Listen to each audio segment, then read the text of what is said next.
หน่อยขอเสียงหน่อยขอเสียงหน่อยขอเสียงหน่อย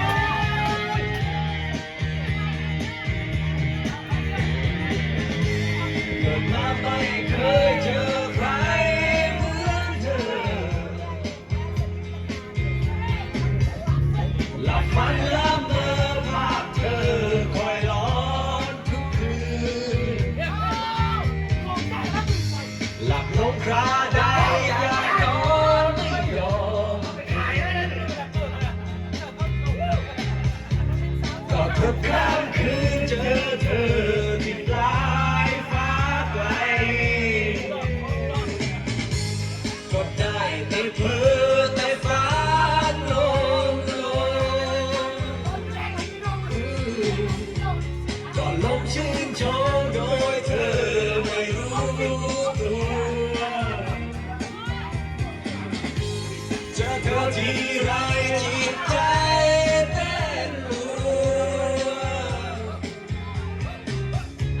ฉันกลัวเธอไม่ส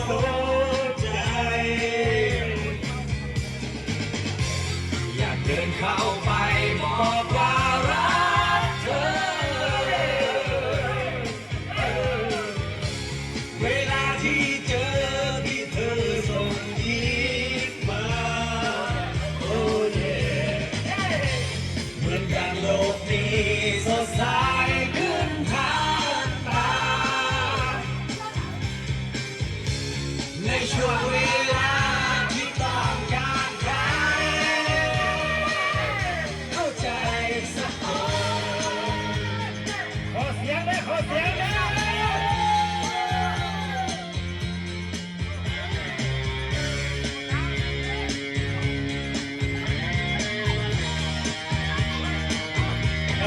Happy birthday น้องชาย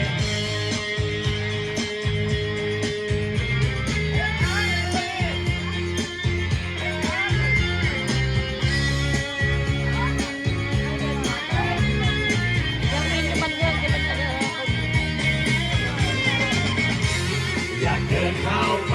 บอกว่ารักเธอ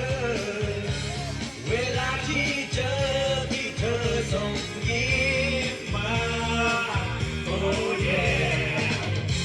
เหมือนดังโลกนี้สดใสขึ้นทางตา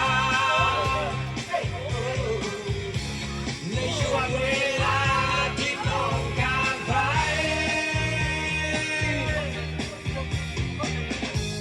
หากเธอมีใจก็บอกกันสักหน่อยอย่าให้ฉันคอยเธออย่างนี้เลยโอ้เย่เอาเย่ให้คอยนานมันสงสารรู้ไหมเอ่ยยิ่งเธอทำเฉยฉันเองอย่าบ้าตายอยากเดินเข้าไปบอกว่ารักเธอเวลาที่เจอที่เธอส่งยิ้มมาโอ้เย่เหมือนดังโลกนี้สดใสขึ้นทางตาในช่วงเว